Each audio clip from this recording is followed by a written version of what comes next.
So, pwede rin siyang gamitin, no? Sa side grafting. Di ba?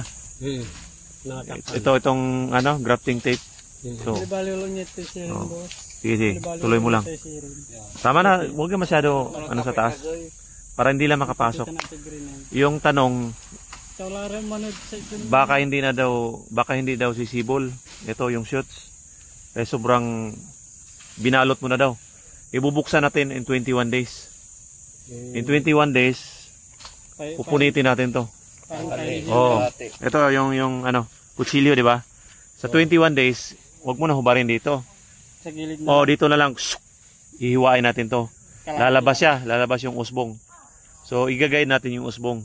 Hiwaan konti para lumabas lang siya. Yung dito sa... Oo, yung shoot, yung bad eye. Baday. Yun ang importante. Palalabas. Unti-unti nating tatanggalin.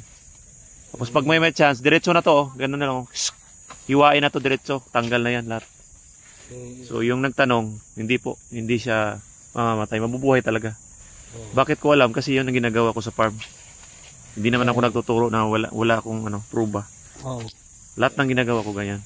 Pero mas maganda pa rin yung dito, yung chupon ang tawag. Oh, dito ka mag-grab. Pag may tumubo, yun na yung grab natin. Okay.